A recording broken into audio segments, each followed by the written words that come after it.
Hello, good evening. Welcome to part 2 of 3 of our talks on education. And in tonight's part, we will be looking at the consequences, the subjugating consequences to the whole student body of state control of education, which is the control of the curriculum and the vast narrowing of that curriculum, which is mainly to a 3 hours based and sport based curriculum, which in turn then marginalises the trades, the arts, the crafts training that students would receive up to the age of 16, in some cases even higher than that. We'll also look at the medieval church and its similar Neoplatonic monopoly it had on education, religion and the media, and therefore control of the information, and consequently the power and the property of the day. And we'll finish in part 3 with looking at solutions such as alternative and complementary means of education, which would free us from state control of education, giving the control back to the students and the parents themselves. So I guess just to introduce Sandy again, hello, good to have you with us as always.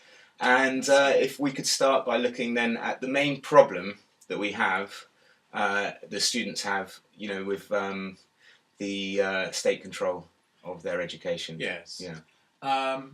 Well, obviously, it's a monopoly when the state takes control, and as you said, as we said before, the curriculum is extremely narrow, and really the problem, obviously, with a monopoly, any monopoly, is that the monopolists, in this case the state, the political elite and the academic elite, control the price, the quality and the delivery of the education, and essentially spin it in their own interests. As we've said, really, we've covered the quality aspect of it, that they are narrowing the curriculum, which, to bring back your metaphor of the monkey and the lion, elephant and the fish lined up against a tree. Yes, so they're lined up against a tree, and an authority says the first one to the top is the winner. Is the way our education system is really set up. Yes. Yeah. Obviously, particularly because you narrow the curriculum, and it's only one type of person who gets the top. The sort of equal and opposite point about this is the 3/4 of the student population who are disadvantaged by this, who in a sliding scale are not so good at a text-based full-time 3 hours reading, writing, arithmetic-based education system, and they therefore naturally fall further down the hierarchy. So by narrowing the curriculum, essentially the state, bureaucracy, academia, academy, and obviously the political class are actually, in so doing, actually creating a hierarchy. And I think it shouldn't be ignored that even the monkeys, the students who do perform well at a reading, writing, arithmetic and sport-based education full-time, it's compelled on them. Yeah. And many of them will have talents, arts talents, craft talents, trades talents, which they would like to develop. So it's compulsory for all 4 types. And what we're trying to, and we'll move on to in part 3, is showing how, with a bit of thought, that parents and students should, in the present state of play, be able to start exerting control over their own curriculums and taking leave, really, of this state control, which, as we said, pointed out in part 1, it creates excess militarism, excess obedience, not considered obedience. Sure, because if I'd have had the option, I don't think I was particularly disadvantaged using 3Rs, but I would have certainly liked more audio and visual means to learn from. Had the option been there. Yeah. I suppose the next thing to do is try to give the problem still more sense of scale. We've given this sort of rough metaphor of sort of the 1/4 being advantaged, but still it being compulsory to them, and the 3/4 really relatively being disadvantaged. One of the illustrations of this, one of the basic illustrations of this, which has really been going on since 1870, is how many people are actually passing the O-level English exam and or the current GCSE exam. Up until the transfer from the O-levels to GCSE, I think it was in the 80s, 65% of the population were actually failing English English O-level, and then they actually changed the exam to the GCSE, and it was essentially adulterated deliberately to make it more for more people to be able to actually pass. Right. And so was it you'd say a dumbing down? It was definitely a dumbing down. I mean, the newspapers like the Telegraph and the Daily Mail never stop going on about it, but they are quite right to go on about it, because they tried to sneak this in, and essentially it was the Academy trying to make their compulsory 3Rs based curriculum look more successful than it really is. Unfortunately, of course, newspapers like Times and the Telegraph and the Daily Mail then take the wrong perspective on it, and just basically say, well, we must have more of the same. Because they're trained in it. because of course they are the monkeys. They are the people who are actually successful in this, and they really do have to be made to think much harder and think, actually, was that even a good education for you, and is the state's control of education good? Because of course it then brings in not just tacit conditioning, but explicit conditioning in the history curriculum. Basically, we've been discussing the history of education in this video, and of course that isn't included in the curriculum. We've had to include all sorts of extracurricular stuff to explain what's really happening in education. Yeah. So it takes the bits it likes and leaves the rest aside. It's omittive, which can almost spin people's views at 180 degrees. So yes, I mean, that's obviously 60 to 70% of the population are obviously seriously failing, of 50 to 70% of the population obviously seriously failing. They can't even age 15 get the GCSE or O-level in it, despite the fact that they've had a 3Rs based reading, writing, arithmetic based curriculum full time from age 5. What about, would it be a good thing to have, obviously there is no consent at the moment, so what would we... Yes. Yeah. I mean, the issue of informed consent is very important. Obviously, if you've got a monopoly in education, a compulsory state curriculum, there isn't really any informed consent. It's just sort of luck if your aptitudes fall in with what conveniences the state, bureaucracy and military. It is very key to try and move towards a situation in all the public services, but of course education is absolutely key one, because it's starting age 5 with informed consent. And there is a medical model for this. Yeah, I was going to say, is there a model that we could follow that would be more appropriate? Yeah, it's an interesting comparative. NHS doctors, they approach you and they actually, and nurses, examine you individually. They prescribe for you individually. They prognosticate for you individually, and they obviously supply the prescription. And the whole process, the principle is, the whole process is with informed consent. They're telling you what you do and you're agreeing all the way along. Now, there's no real reason why we shouldn't be moving towards that in other public services. When you actually think about it harder, you actually realise that to not do so is shortcutting, and it keeps on actually jarring against what people's needs and wants are. And in fact, it turns out that it's usually more expensive and less productive to far less efficient. Yeah. Impose a one-size-fits-all curriculum than or a one-size-fits-all service, rather than actually providing services that are tailor-made to people, and then people can actually start tailor-made, making their taxes, for instance, according to the services that have been tailor-made for them. So right. you're lifting the quality of the service, the quality of consent across the board. That's what we're aiming really towards. I guess I might be getting ahead of myself here to say this, but what kind of in what areas can we do that already? What means do we have, or are we talking now in what we will discuss in part 3 in regards to solutions? Well, yeah, I think you probably are getting ahead. You're talking about with regard to education. Yeah, because obviously a lot of the skeptics would say, but there are too many students to have one-on-one sessions. You know, so I suppose this is something we will discuss at far greater length in the next part. But just to let you know that we're not skipping over. No, we're not going to skip over that. Yeah.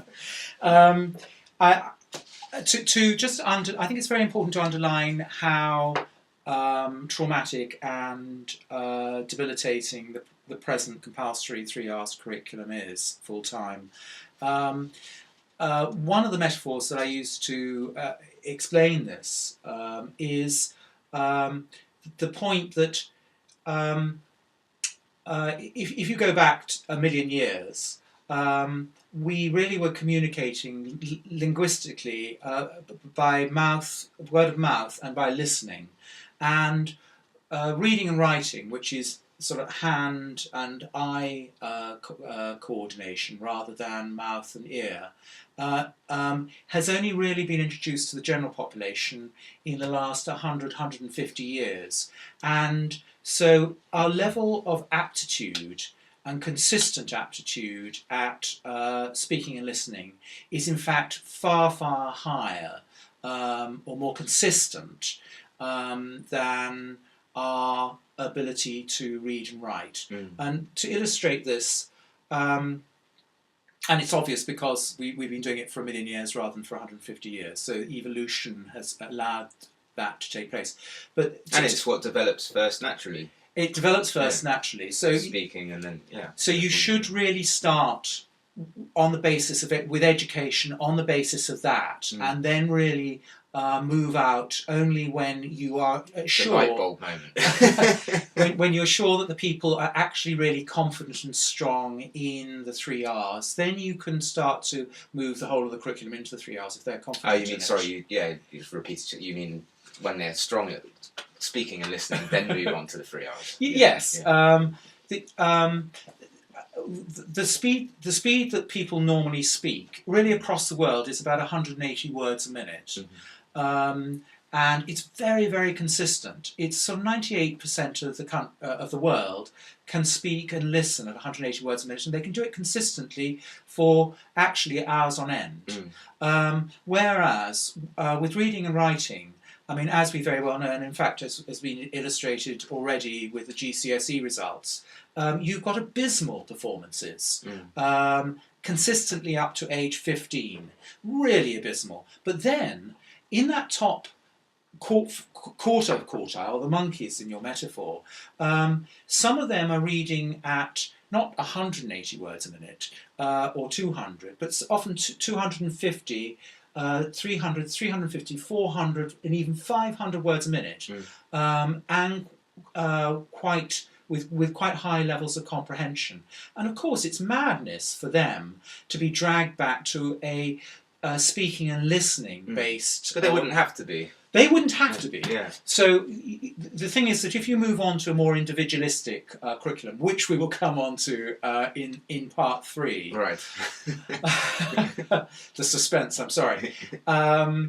they will be able to carry on in the conventional way with a text-based curriculum, but those people whose performance is much more marginal at reading and writing, when they have concise written language or extended written language, the curriculum should be available in an audio or audio visual and text format, because you can obviously have the text in subtitles Sure. below. And in fact, the blind and partially sighted do actually have a system, I think it's called DAISY, which is not available to people with literacy disabilities.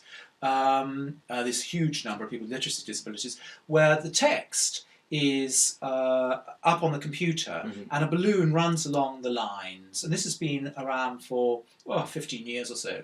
And the audio speaks to them automatically at where the balloon is. So the partially sighted can follow the text, and they've got the audio, and they can pause it, they can rewind it. So the technology has been there, and in fact, an awful lot of textbooks for the blind and partially sighted are in DAISY book, but for reasons that we will go into very much in part 3, the academy will not, and the political class will not allow people with this mass of people with clear literacy abilities to actually use the blind and partially sighted DAISY book system or any equivalent. So that's absolutely ridiculous.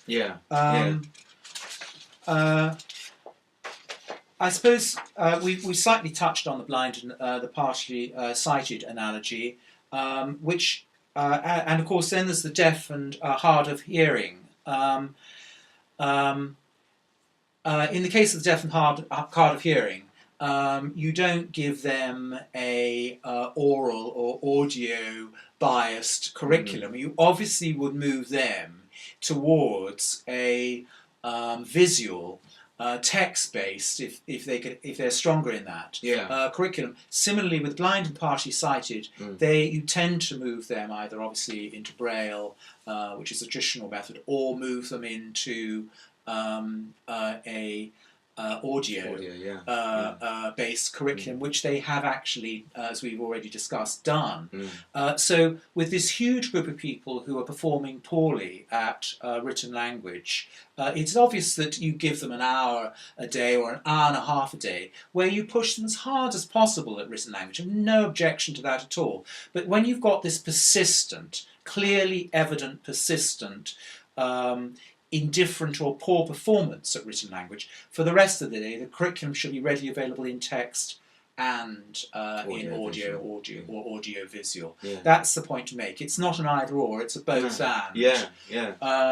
Making it as easy for everybody as it can be. And we have the means, we have the technology, we have the resources. That's not debatable, is it? It's a fact. So why is it not happening is the whole point of this series. I mean, there's a very powerful vested interest, which we will come on to, for why they're not doing this, why they're not giving the media, the curriculum in the medium that people are most suited to most of the time. And there is a real powerful vested interest reason for them not doing that.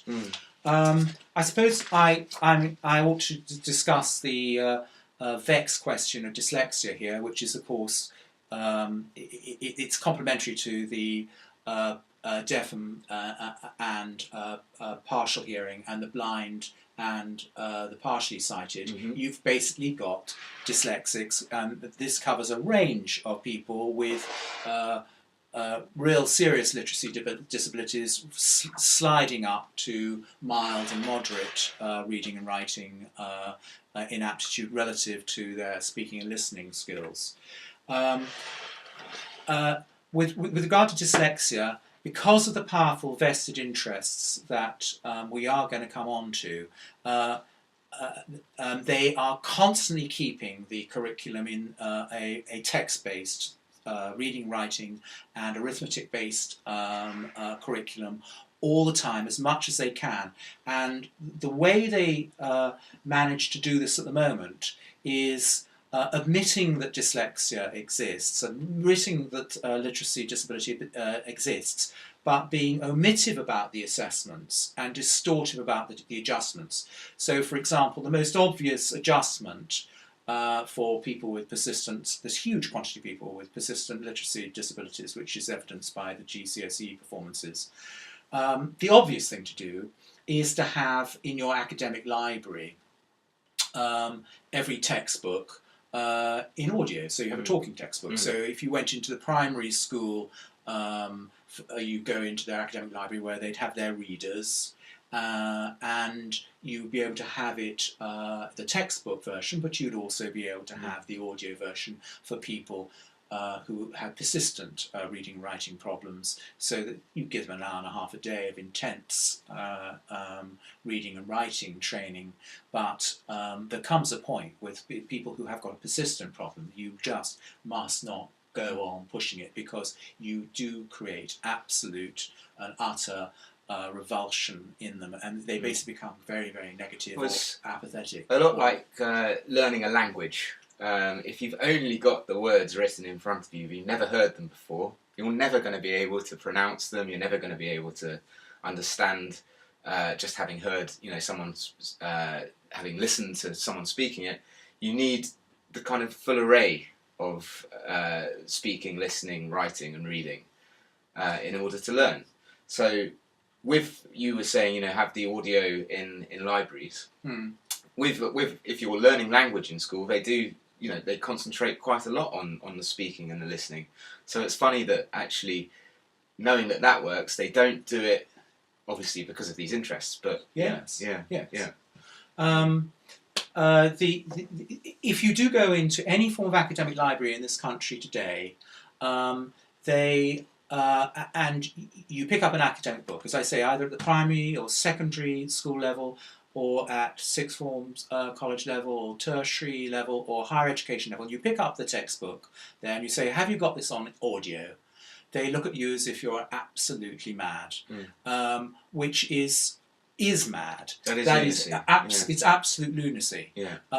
Because there is obviously at least one quartile, and in fact, in practice, 2 to 3 quartiles, who really actually respond better to studying extended language through an audio rather than a textual medium. And it's very illustrative. The fact that they haven't got talking textbooks, they are not readily available, really shows you the iron grip that the state has got, and as I say, we'll really come on and explain why this entirely serves them, and not the student, and not the parent. So that's really, to a certain extent, covers dyslexia. I suppose I ought to say briefly that there's been dyslexia controversy recently, where the media, the mainstream media, the MS media, have been saying, does dyslexia exist? And which is pretty preposterous, bearing in mind their GCSE results. And they've admitted that it does exist in the past. And they've admitted that, I mean, they are absolutely just full of complete and utter contradictions on this. But I suppose, bearing down into this, the first thing is that when these media stories come out, if you actually look for the citing of the source of where the report comes from, often it's badly cited, but you trace it, and the current source of this, does dyslexia exist, is coming out of Durham Teacher Training College, and it's the professor, Professor Julian Elliott there, who is chiefly behind this. But I think there are an awful lot of people across the teacher training colleges at a senior level who are sympathetic to what he's saying. But the important thing to understand is he's an educationalist. He isn't a medical scientist, and he is holding forth about a neurological issue about whether people do have a literacy disability relative to an audio strength or not. And he's saying he's suggesting that it's marginal or not at all. And who is he to actually say that? Mm. In addition, when the media look for people to question the Julian's the professors from educational colleges, they come up often with people like the staff at the British Dyslexia Association, which is supposed to be independent. But in actual fact, I know for a fact that they're 80% funded by the government, and most of that is by the Department of Education, and a lot of it is covert. They hide it in the accounts, but in fact, if you look under course fees, you'll find that in fact it's an awful lot of state teachers going on courses to the BDA, and their fees are entered as independent course fees, but in fact, of course, it's the Department of Education who's funding it. And there is the old rotating door going on here, which it happens between big business and charities and the government these days, where they're the paymasters, and in fact the executives on the British Dyslexia Association are academicians. They are from the academy. They are teachers.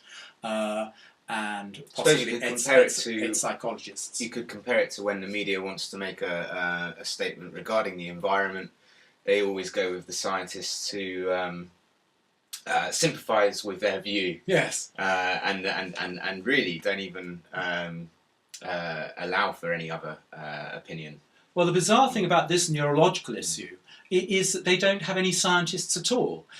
This is the academy. Educationalists talking to educationalists by way of the mainstream media, and they're appearing to be the experts. But in fact, there's no medical scientist involved in these denials of dyslexia or marginalisations of literacy disability. Didn't they ban it? Looking at it in medical science. I mean, in fact, somewhere I've got the book. There's a book by a woman called Philomena Ott. And it's titled "How to Detect and Manage Dyslexia" by Heinemann. The printers are Heinemann, and it was published in 1997. And in there, her first chapter is titled "100 Years of Delay and Debate." And what she shows is that early on, in the 19th and early 20th century, doctors are assessing congenital and acquired dyslexia. There are case studies and so on and so forth. And then suddenly there's a cut-off. And it cuts off at about 1948. And the key reason for that is the government got control of medicine, or 95% of medicine, in 1948 under the NHS Act. And it immediately banned the assessment and treatment of non-acute mental disabilities. Every other condition of every other body. That's an extremely mad thing to do in any sane society. Yes, I mean it's cheapskating. It's a shortcut, and also, in fact, it had a sinister agenda, which is that they did not want doctors on the NHS to be assessing students for dyslexia, which doctors were very well aware of already. Because that would absolutely throw a stone into their compulsory 3 hours based curriculum. They'd have to adjust. So in 1948, they banned all medical doctors from assessing and treating dyslexia. And they didn't explicitly say you mustn't assess and treat dyslexia. What they said was that you can examine and treat any physical condition free at the point of demand under the NHS scheme, except for disabilities and illnesses of the brain, where the person, just in the case of the brain, the person must have such an extreme disability or illness that they are if you don't, they will be immediately liable to go out and injure themselves or someone else if the doctor doesn't assess or treat. And that's how they managed to exclude so loosely wording conditions like dyslexia. So as soon as they'd managed to stop medical science from assessing and treating dyslexia, of course, educationists come in and become the experts about a neurological condition, which the medicine had been assessing and treating before then, and educationists had not the earthliest.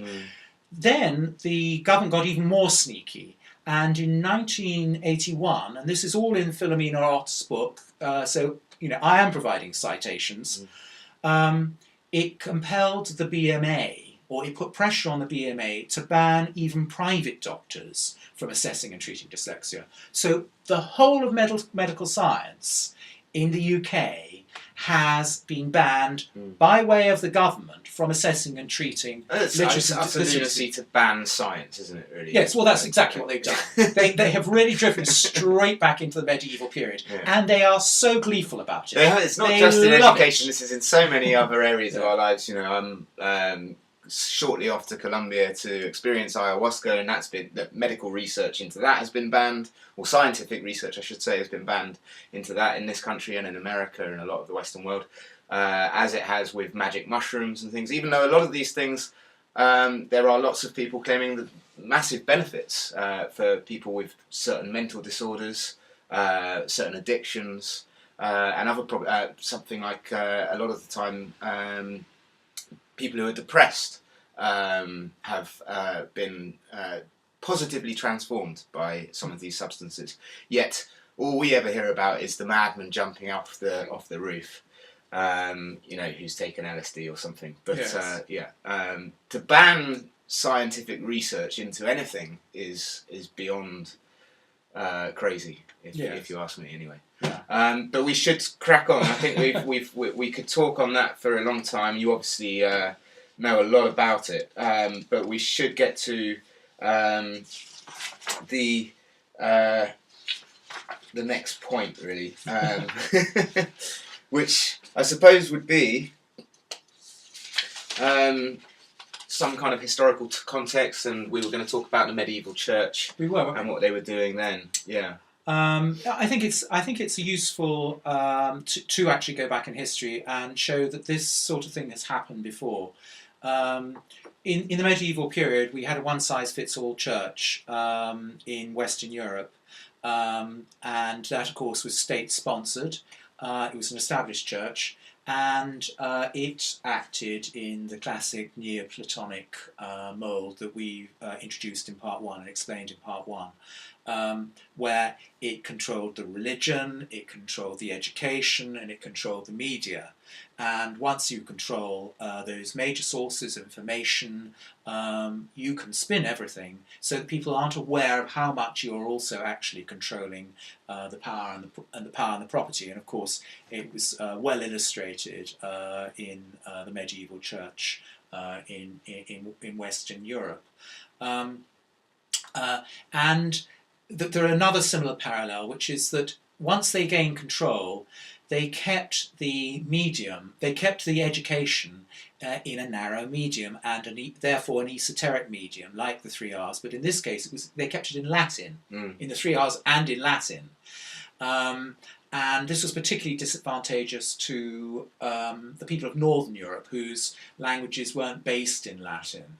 And of course, that is really why because they have that hurdle to get over before they can learn anything, really. They had to get over the hurdle of learning Latin. Before they can learn. Before they can read any public document. That was the point. And so that gave the one-size-fits-all church at the time even more control. It really meant that 95% of the population were not getting, particularly in Northern Europe, were not getting really any access to any form of public documents, weren't being literate, because the literate tongue was Latin, not your the vernacular tongues, or not your mother tongues of Northern Europe. And so that was why the Reformation really kicked off in Northern Europe. Originally in Germany, they always seem to be sort of ahead in these things. Under Luther, and they started to translate the Bible into the colloquial or vernacular tongues and the church resisted this. In the case of England, the person who did it was a guy called William Tyndale, who actually came from Gloucestershire, down in the Berkeley Vale. We're in Gloucestershire here. So he's a Gloucestershire man. He was a cleric. So he was an insider who was appalled that they were keeping the Old and New Testaments and other documents in Latin, clearly, deliberately keeping it away from ordinary people, not putting it into the most accessible medium, very like what the modern education system has been doing with the 3 R's, not putting it audio-visually. So he translated the Old Testament, the Pentateuch of the Old Testament and the New Testament, and he took it to London, and all doors were barred, and he realised that his life was probably in danger, and he fled to Cologne, where he got 3,000 copies of his English vernacular Bible. It was written in a sort of the sort of language, quite poetic language, which would really appeal to a ploughboy as well as a prince. And he got 3,000 copies printed, re-imported into England. I mean, that does sound like nothing considering the population today, but you have to, yeah. It was very significant in those days, yeah. And it did really start to break the back of the church's monopoly in England. It really meant that people could start home and community education, because he also was putting it in a printed format, whereas the church kept it in laborious handwritten and format, they would have the middleman and in Latin preaching. And of course, still, I mean, we obviously still have inherited in many of the established churches this, as you say, it's mediated. The religion is mediated to. You simply sit in pews and listen. Soak it all up. Soak it all up, which up to a point is fine, but it's done excessively. So that in the estate established churches in this country, still at every ordinary service, ordinary people never have the freedom to speak. If you want more proof that William Tyndale probably did an awesome thing, you only have to look to the fact that he was burnt for doing this. He was. So, you know, we have moved on in some respects, but yeah, I expect someone today, you know, like, you know, when people challenge the establishment still today, there's all sorts of tricks and dirty tactics that governments use to silence and demonise their critics. So perhaps we've got to look forward to some of that. That's right. So, yeah. So I mean, I suppose what we're alluding to here, trying to keep you slightly in suspense, I suppose, is that establishments and institutions, once they get a monopoly, they start to put their information into slightly esoteric formats, or very esoteric formats, so that the general population cannot get access, proper access, ready access, and that is what is happening at the moment. And this is really the point of bringing up the Tyndale thing. And I suppose the final thing to say about him was that it was him putting it into the colloquial, so that the ploughboy could actually, even if he was literate, it could be read to him in English, and therefore he could be, even if he was illiterate, educated in documents, and particularly the Bible, as well as the prints. But what that then led to was the monasteries being anachronistic, because the monasteries across England... What's that in layman's terms, anachronistic? Anachronistic means sort of redundant, dispensable. Right. Because the monasteries were really centred around the scriptoriums, which is where they actually wrote out all the public documents in Latin, in longhand. And what Tyndale was doing was bypassing this. And that's, of course, why he was burnt, in fact, by Charles V, who was a contemporary of Henry VIII and was really doing Henry VIII's work for him. Right.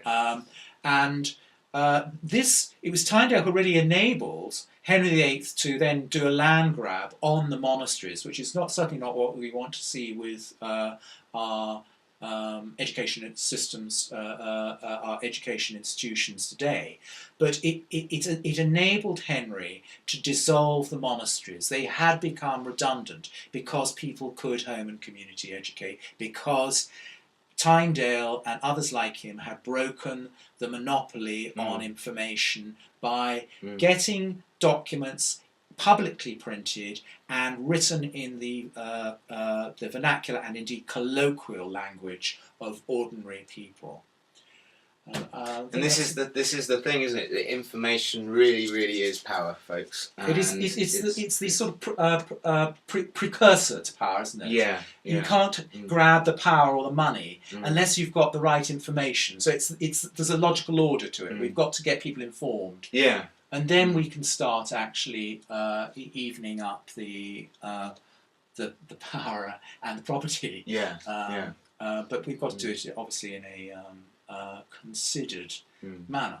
Yes, absolutely. Well, I think that's all we have time for in this part. Yeah. So thank you very much for that. It's fascinating stuff. And I hope you will join us again for our final part on education, when we will look at solutions to this. So other means, like we've talked about today, we've briefly introduced it with talking about audiovisual, but there's many things actually happening already with web-based education that we will talk to you about, and hopefully enable us to look at regaining control of our own curriculums and therefore our futures. So thanks again for joining us, and look forward to seeing you again next time. Take care. Bye-bye for now. Bye.